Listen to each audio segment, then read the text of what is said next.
Get out of this bank right now! Out. Get out of this bank right now. The shout cracked through the marble lobby like a whip, and every head in the building turned at once. A young bank teller had just struck an elderly black woman across the face, hard enough that the sound echoed off the high ceiling, and the only reason the woman had been standing at that counter in the first place was because she wanted to open a simple savings account. Humiliated in front of dozens of strangers, the old woman bent down slowly and picked up her worn leather bag from the floor. Nobody in that crowded lobby moved to help her. Nobody said a word in her defense. But less than 30 minutes later, a line of black luxury vehicles pulled up outside the bank's front doors, and when the truth about who she really was finally came out, every employee in that building went pale. The woman who had delivered the slap understood, in that single moment, that her career was already over.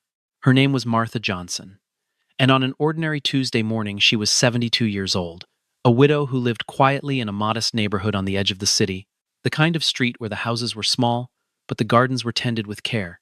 She had lived in that same house for over 30 years, raising 2 children there, burying a husband there, watching the neighborhood slowly change around her while she herself stayed remarkably the same. She wore a coat that had seen better winters, soft at the elbows and slightly faded at the collar, a coat that had belonged to a version of her life. She still cherished, not because she could not afford a new one, but because it had belonged to a version of her life. She carried a handbag that had clearly traveled with her for decades, its leather worn smooth at the corners from years of being held the same way, tucked close against her side. That morning, she rode the public bus into downtown, the way she always did, watching the city blur past the window with the patient calm of someone who had long ago stopped needing to prove anything to anyone. She had taken that same route more times than she could count, past the same bakery, the same dry cleaner, the same corner where a flower vendor set up his cart every morning, rain or shine. The driver knew her by name, and she always greeted him the same way, with a small nod and a quiet good morning that asked for nothing more than to be left to her thoughts for the ride. Tucked carefully inside her bag was a thin folder of documents, held together with a rubber band, the kind of folder a person protects the way they might protect a photograph of someone they loved. She had checked twice before leaving the house that the folder was there, a small habit she had carried for years, though today, more than most days, its contents mattered. Her late husband used to tease her gently about that habit, telling her that no folder had ever once disappeared from a bag she was carrying, and she would always answer that it was not about the folder disappearing, but about being certain, about never leaving room for doubt, when doubt could so easily be avoided. She thought of him often on mornings like this one, the way his voice still seemed to follow her into rooms he had never actually entered, a steady presence she had learned to carry rather than mourn. The bus rattled gently over a familiar pothole near the old post office, and she barely noticed it anymore, her mind already several streets ahead, already standing in the lobby she was about to enter. She stepped off the bus 2 blocks from the largest bank in the city, a glass tower that gleamed under the morning sun, its revolving doors swallowing well-dressed men and women who barely glanced at one another as they passed through. The building rose nearly 40 stories above the avenue, its lobby designed to impress, with polished floors that reflected the light pouring through floor-to-ceiling windows, and a hush that seemed engineered to remind every visitor exactly how much money moved silently through that space each day. Crystal chandeliers hung from the ceiling at careful intervals, and a fountain near the center of the lobby filled the air with a soft, constant trickle of water, the kind of detail meant to soothe people who had never once worried about whether their money would be treated with respect. Martha walked inside with the same unhurried steps she used for everything in her life, pausing for a moment, just past the entrance to take in the scale of the room, the way she always did in unfamiliar buildings, a habit left over from decades of walking into rooms, where she had to quickly understand exactly where she stood. Almost immediately, she felt the shift in the air, the subtle change that happens when a room decides, without a single word, that someone does not belong. It was nothing she could have pointed to directly, no single glance or gesture severe enough to complain about, only the accumulated weight of dozens of small calculations happening behind dozens of polite, professional faces. Tellers glanced at her coat, then at her shoes, then at each other, exchanging looks that needed no translation. A pair of well-heeled customers waiting nearby stepped back half a pace when she came to stand near them, as though her presence might somehow rub off on their morning. A young security guard near the door watched her a beat longer than he watched anyone else who had walked in that morning, his eyes following her all the way to the customer service line. Martha noticed all of it, the way she had noticed it 1,000 times before in her life. The slow accumulation of small slights that most people never had to learn to carry, and she let it pass over her the way rain passes over a stone that has weathered far worse storms. She kept the same gentle smile she always wore, the kind of smile that asked nothing of anyone and apologized for nothing either. It was the smile of a woman who had decided long ago that other people's assumptions were their burden to carry, not hers. Still, a few of the people watching that morning found themselves wondering, almost without meaning to, why an older woman dressed so plainly had come to a bank known for serving the wealthiest families in the city. What business could she possibly have here? They wondered, glancing again at her coat, her shoes, the bus pass still peeking from the side pocket of her bag. And what exactly was inside that worn folder she held so tightly against her chest, the way a person holds something they have waited a very long time to use? The teller assigned to greet new customers that morning was a young woman named Amanda Pierce, sharp-eyed and quick with her opinions, the kind of employee who had learned to judge a customer's worth within the first 3 seconds of eye contact and rarely bothered to revise that judgment afterward. Amanda had worked at the branch for nearly 2 years, and in that time she had developed an unspoken hierarchy in her mind, a system for sorting customers into those worth her full attention, and those who could wait, those whose business mattered, and those who, in her estimation, were simply passing through. When Martha approached the counter, Amanda's gaze swept over the old coat, the scuffed handbag, the bus pass still visible in the side pocket, and something in her expression curdled into open disdain, the corner of her mouth tightening into a thin, dismissive line. Rather than calling Martha forward, Amanda found small reasons to attend to other customers first, straightening papers that did not need straightening, taking a longer than necessary phone call about nothing in particular, letting 3 people who arrived after Martha be served ahead of her at the counter. Each time Martha's turn seemed to arrive, Amanda discovered some new task to occupy her hands, some reason the older woman could simply continue to wait. Martha said nothing through any of it. She simply found a seat near the window and waited, her hands folded over the folder in her lap, watching the minutes climb past 1 full hour without a flicker of impatience crossing her face, her eyes occasionally drifting to the city outside the glass, calm as still water. When her turn finally came, Amanda did not bother to hide her tone. She looked Martha up and down one more time before speaking, her eyes lingering deliberately on the frayed cuff of the old coat, and what came out of her mouth was less a greeting than a challenge. "Are you sure you're in the right place?" she asked, the corner of her mouth twitching upward into something close to a smirk. Martha simply replied, in the same even tone she had used all morning, that she would like to open an account. Amanda let out a short laugh, the kind meant to be heard by the people standing nearby, and asked, with theatrical patience, what amount the woman thought she would be depositing. When Martha answered that she intended to transfer a substantial investment, Amanda's laugh sharpened into something colder, and she said, loudly enough for 3 other tellers to hear, that she doubted very much that was true. She turned briefly toward her co-workers with a knowing look, the kind exchanged between people who believe they are sharing a private joke at someone else's expense, and one of them snorted quietly behind a raised hand. The whispers started almost immediately throughout the lobby. A businessman near the entrance lowered his newspaper just enough to watch the scene unfold. A young mother shifted her toddler onto her hip and stared, her expression caught somewhere between curiosity and discomfort. Nobody intervened, but several people in that lobby felt a flicker of unease they could not quite name, a sense that something about the scene in front of them was deeply, unmistakably wrong, even if none of them were brave enough to say so out loud. An older gentleman waiting near the loan department shifted in his seat as if to rise, then settled back down, deciding it was not his place. Martha kept her composure throughout, the folder still resting against her chest, her spine straight, her chin level, and waited for Amanda to ask the one question that might finally turn the morning around. Martha finally reached into her bag and drew out the folder, sliding it gently across the counter toward Amanda, her fingers steady, despite everything that had already passed between them. Inside were carefully organized financial statements, signed letters, bearing the names of major corporations, and documentation that, to anyone willing to actually read it, would have answered every question in the room within seconds. The papers were neat, labeled, organized with the precision of someone who had spent a lifetime understanding exactly how important paperwork could be. Amanda did not open it. She barely glanced at the cover page before pushing it back across the counter with 2 fingers, as though she did not want to risk touching it for too long, declaring with total certainty that the woman in front of her was attempting some kind of fraud.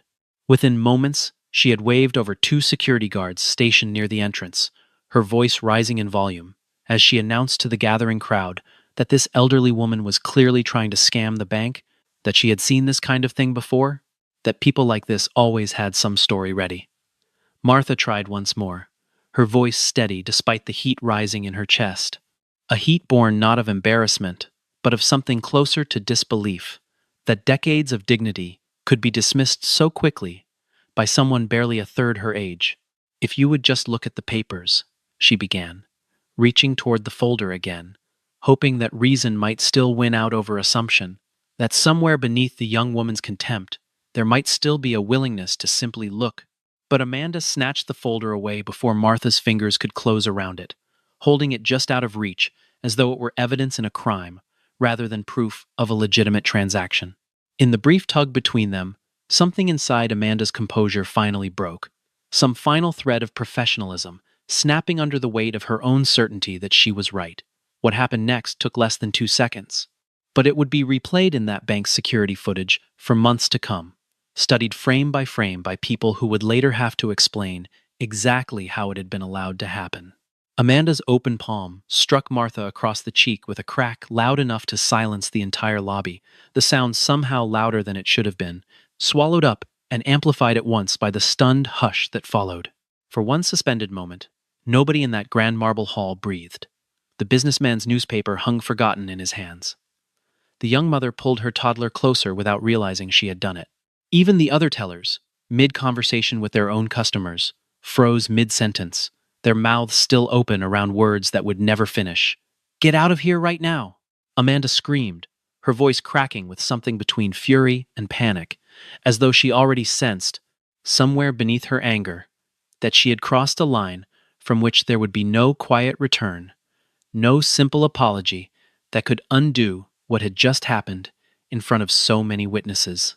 Martha stood perfectly still for several seconds, her cheek burning, her eyes glassy but dry, refusing to give the room the satisfaction of her tears. She had survived too much in her life to let this be the moment that broke her composure in public.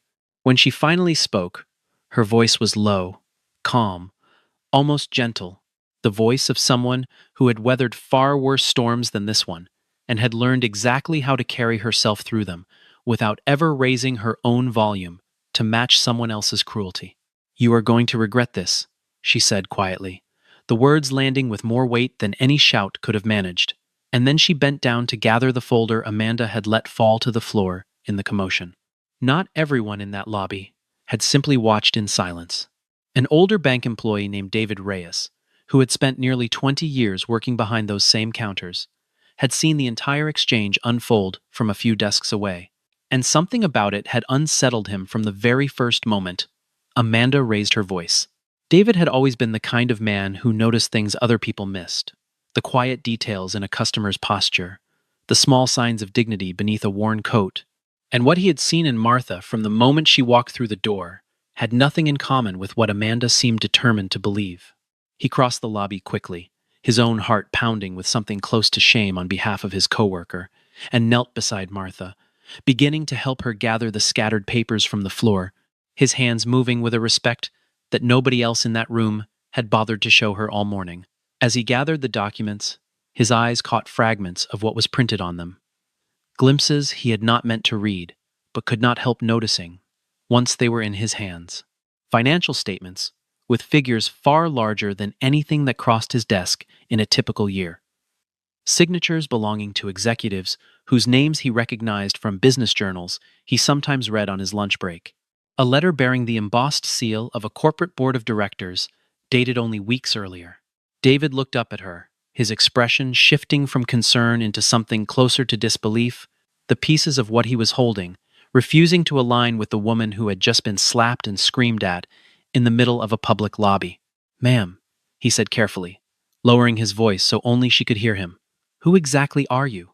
Martha straightened her coat, accepted the folder back into her hands with a small nod of thanks, and offered him the same quiet, knowing smile she had carried since she first walked through the revolving doors that morning. "Just a woman who wanted to open an account," she said, and there was nothing in her tone that suggested she was hiding anything, even though every fiber of David's instincts told him there was a great deal more beneath the surface of that simple answer. What none of them yet understood was that Martha Johnson's story had begun more than 40 years earlier, in a decade when banks across the country routinely closed their doors to people who looked like her, when a loan application could be denied for reasons that were never written down but were understood perfectly well by everyone in the room. Back then, she had been a sharp, ambitious financial analyst, working long hours to understand markets that most people her age never bothered to study, staying late at the small firm that employed her, teaching herself things no one had offered to teach her, determined that her circumstances would not define the limits of her future.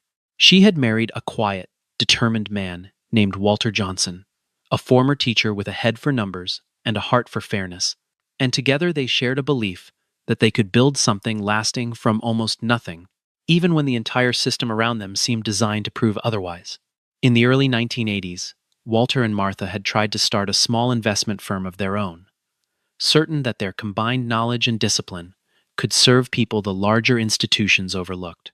Instead, they were turned away from lender after lender, told politely, and sometimes not so politely, that people who looked like them simply did not qualify for the kind of capital they needed to get started. Doors closed in their faces in conference rooms across the city, loan officers who would not meet their eyes, promises made over handshakes that were quietly broken the moment Walter and Martha left the building. One bank manager had told them outright, without a trace of apology, that his institution did not typically extend this kind of credit to people in their position.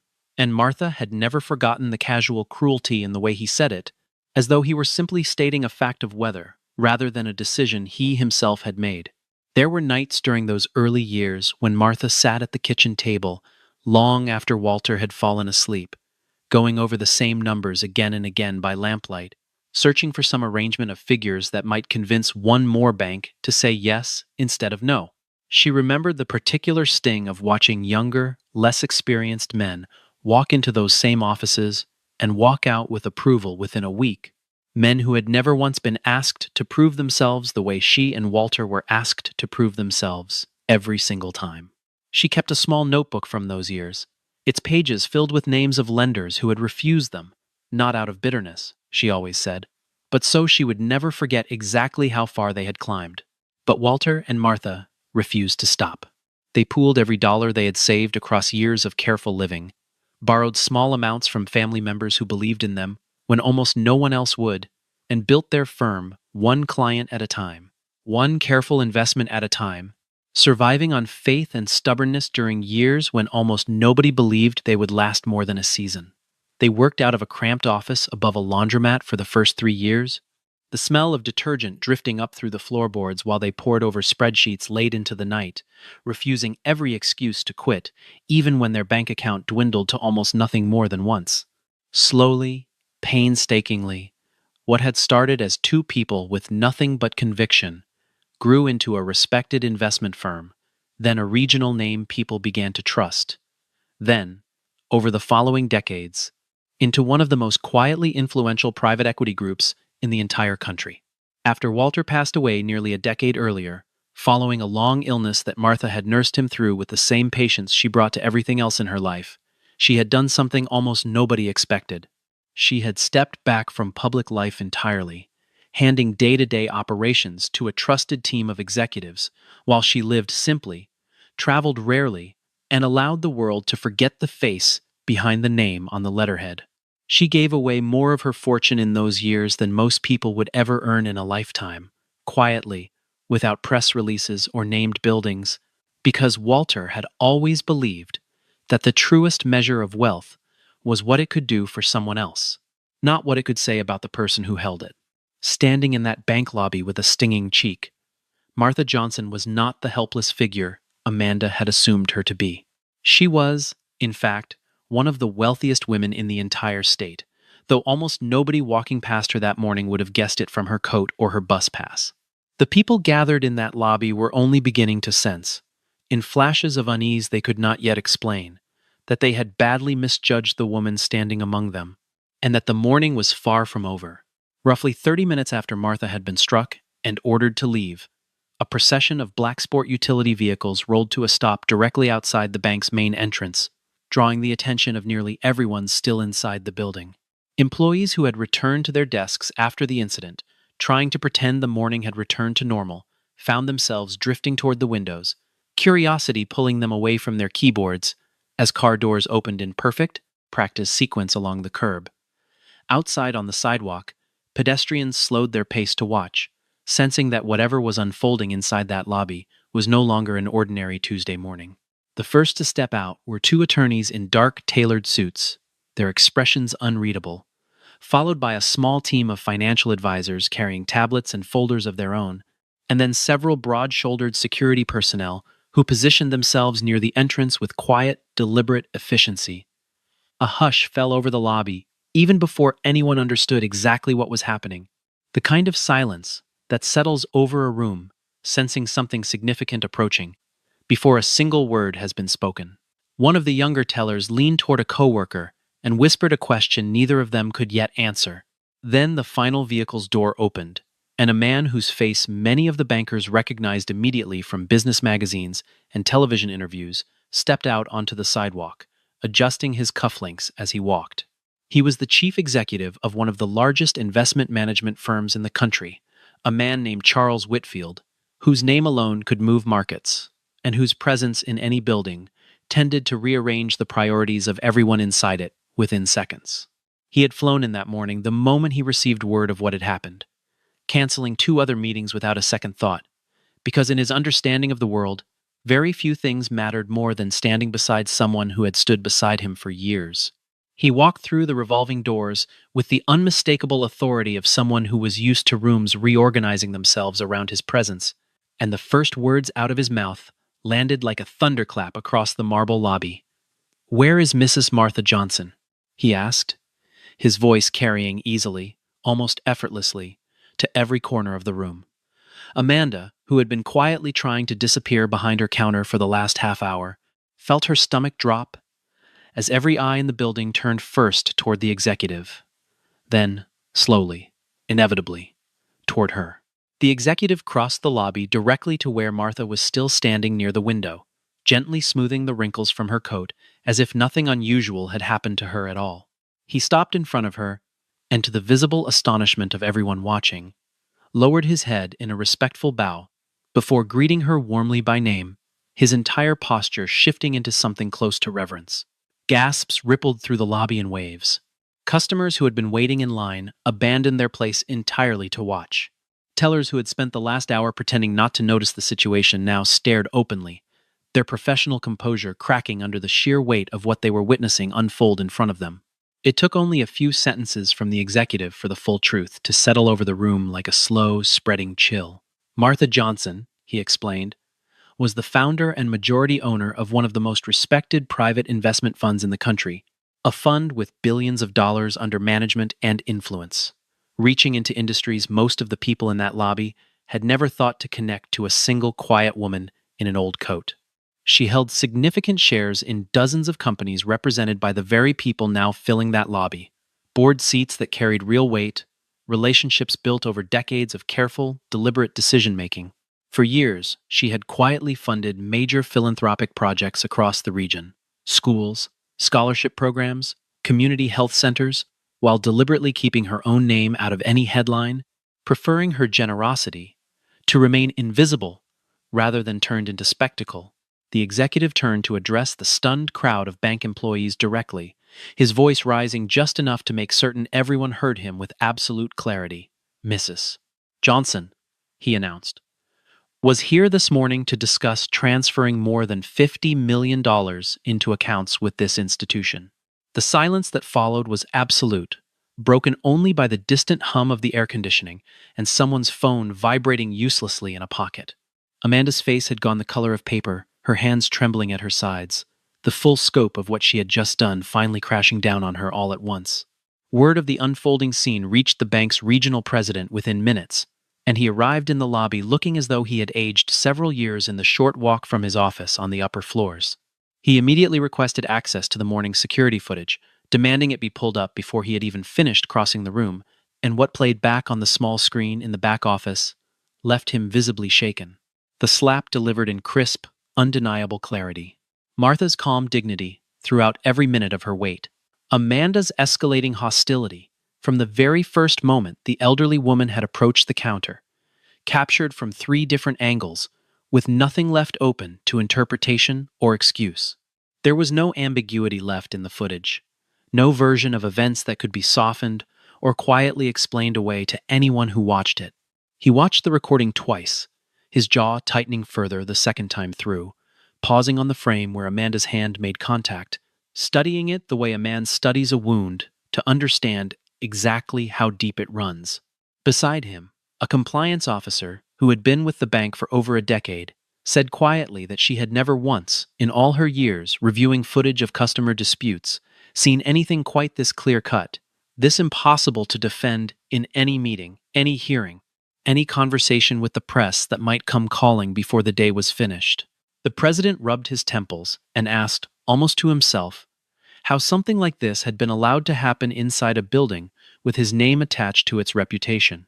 What the bank president did not yet realize, standing there with his stomach in knots over a viral disaster waiting to unfold, was that the morning's events reached far beyond a single act of cruelty caught on camera. Martha's investment fund had spent the past several months in private discussions with senior bank leadership about becoming a strategic partner, an arrangement that would have included purchasing a substantial stake in the bank itself, the kind of partnership that could reshape the institution's standing in the financial world for years to come.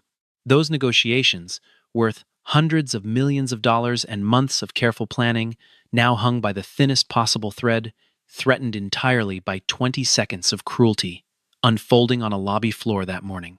As the implications spread through the executive offices upstairs, panic took hold among senior leadership in a way few of them had ever experienced. Phone calls flew between departments. Lawyers were summoned before lunch. Public relations officers scrambled to understand exactly how much damage had already been done and how much more was still to come, knowing that no apology crafted in a boardroom could undo what dozens of witnesses had already seen with their own eyes. The president personally walked back into the lobby, his tie slightly loosened, his composure barely holding, and approached Martha with the kind of careful humility usually reserved for the most important meetings of his career. Amanda, watching her entire professional world collapse in real time, finally broke down completely. She rushed toward Martha with tears streaming down her face, repeating apologies that tumbled over one another, shuffling, insisting she had not meant for things to go so far, begging for some kind of second chance, some way to undo the last hour of her life. Martha listened without interrupting, her expression unreadable, allowing the young woman every word she needed to say, until Amanda finally fell silent, breathless, waiting for some sign of forgiveness or reprieve that did not come.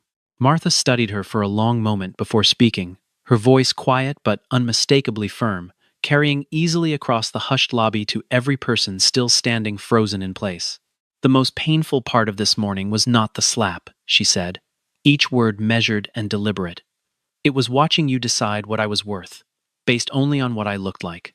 The words landed harder than the hand ever had, settling over the room with a weight that no amount of apology could lift, because everyone present understood, in that instant, exactly how true it was. Within the hour, Amanda was formally terminated from her position, escorted from the building under the same eyes that had once watched her humiliate an elderly customer without a single consequence. 2 supervisors, who had stood by and said nothing during the entire incident, were placed under internal review for their failure to intervene, when intervention had clearly been possible. The bank's leadership issued a public apology within the day, acknowledging what had happened and promising accountability, though everyone in that lobby understood the apology had come only because the wrong person had finally been recognized, not because anyone had truly understood what was wrong from the start. A quiet round of applause rippled through the remaining customers as Amanda was led out through the same revolving doors Martha had once walked through that morning, the irony lost on no one. In the corner, David Reyes received handshake after handshake from colleagues who had watched him be the only one willing to kneel down and help an old woman pick papers up off the floor, a small act that had suddenly become the most important thing anyone in that building had done all year. Several weeks later, the bank had visibly changed in ways that went beyond a single firing and a single apology. New mandatory training programs had been introduced for every employee, focused specifically on recognizing and confronting unconscious bias in customer interactions, alongside broader policies designed to ensure no customer would ever again be judged by the condition of their coat or the bus pass tucked into their bag. Posters in the break room reminded staff that respect was not optional and was not reserved only for customers who looked a certain way or carried a certain kind of bag. Senior leadership sat through the same training as the newest hires, a detail that surprised more than a few employees who had never imagined their bosses doing anything quite so humbling. The transformation had not come easily, and it had certainly not come willingly at first, born as it was out of fear of further embarrassment rather than any sudden change of heart. But slowly, through repetition and accountability, something genuine began to take root in the culture of that branch, something that outlasted the initial scramble of panic and apology. Martha returned to that same bank one more time, though not for the reasons anyone might have expected from a woman who had every right to walk away and never look back. She did not come back seeking revenge, and she made no further demands of the institution that had wronged her so publicly. Instead, she arrived to announce the launch of a new scholarship and vocational training program, funded entirely through her foundation, designed specifically to support older adults and people of color seeking new opportunities in finance and small business ownership. She had spent the weeks since the incident not nursing her own grievance, but designing something that might prevent the next person from ever standing where she had stood that morning, folder in hand, dignity questioned by a stranger who knew nothing about her life. The program would offer evening courses for adults returning to the workforce later in life, mentorship pairings with professionals willing to open doors the way no one had once opened a door for her and Walter, and small startup grants for people trying to build something of their own from almost nothing, the same way she once had. She had chosen the name for the program carefully, calling it simply the Open Door Initiative, a quiet nod to every door that had ever closed in her face, and every door she now intended to hold open for someone else. Reporters who had gathered outside, drawn by word of the morning's events leaking into the local news cycle, asked her afterward why she had chosen forgiveness over a lawsuit, and she answered only that punishing one young woman would have changed nothing for the next 100 people walking through doors just like that one. Standing once more in that same marble lobby, surrounded now by employees who greeted her with genuine warmth instead of suspicion, Martha delivered a message that many of them would carry with them long after that morning faded from memory. The greatest wealth a person can hold, she said, her voice carrying the same calm steadiness it always had, is not what sits inside a bank account. It is found in how we choose to treat one another when no one expects us to be watched. The room listened in complete silence. Several employees, glancing instinctively toward the spot near the window where she had once stood, waiting for over an hour without complaint. David Reyes, recognized for the quiet decency he had shown when almost no one else in that building had been willing to act, was promoted to branch manager not long afterward. A small but meaningful sign that the culture inside those walls had genuinely begun to shift towards something better. He would later say, to anyone who asked, that he had not done anything heroic that morning, only what should have been the most basic, obvious thing to do, and that it troubled him deeply that doing it had ever felt remarkable in the first place. The bank's leadership, chastened by everything the incident had exposed about their own institution, committed publicly to rebuilding trust with the communities they had so carelessly failed, and slowly, imperfectly, they began to follow through on that promise. As Martha finally stepped back out through the same revolving doors she had entered that Fayum, the same space that had once humiliated her, now offering something close to reverence in return. Outside, the old public bus rolled up to its usual stop along the curb, exactly on schedule, exactly as it always had, indifferent to everything that had happened inside the glass tower behind it. Martha climbed the steps slowly, found her familiar seat near the window, and watched the glass tower of the bank shrink behind her as the bus pulled away into the flow of the city, carrying her back toward the quiet street where she had lived for over 30 years. There was no anger left on her face, no trace of the sting she had carried earlier that morning, no bitterness in the way she folded her hands now empty in her lap, the folder safely back inside her bag where it belonged. Only a calm, quiet peace settled over her features as the city rolled past the glass, the same patient peace she had carried with her through every door that had ever tried to close in her face, through every loan officer who had looked past her decades ago, through every quiet slight she had absorbed and outlasted, without ever once raising her voice to match someone else's cruelty. Somewhere behind her, in the glass tower receding into the skyline, a young teller who had once snatched a folder from her hands was already learning to rebuild a life she had not expected to lose in a single morning. And a quiet, steady man who had simply knelt down to help was stepping into a new role he had never sought but had clearly earned. Martha thought of none of it with malice as the bus carried her homeward, only with the quiet satisfaction of someone who had watched a long, slow lesson finally land where it needed to land. The city outside her window kept moving the way it always had, indifferent and constant. The same buildings, the same crowded sidewalks, the same flower vendor on the same corner, setting up his cart for another ordinary day. It was the same peace she would carry with her, unshaken, through every door still waiting to open in whatever years remained ahead of her, because she had long ago learned the one truth that no slap, no insult, and no stranger's careless judgment could ever take from her, that her worth had never depended on anyone else's willingness to see it. She had spent a lifetime proving that lesson quietly, without needing applause for it, and she intended to spend whatever years remained doing exactly the same thing, one folder, one open door, one small act of dignity at a time.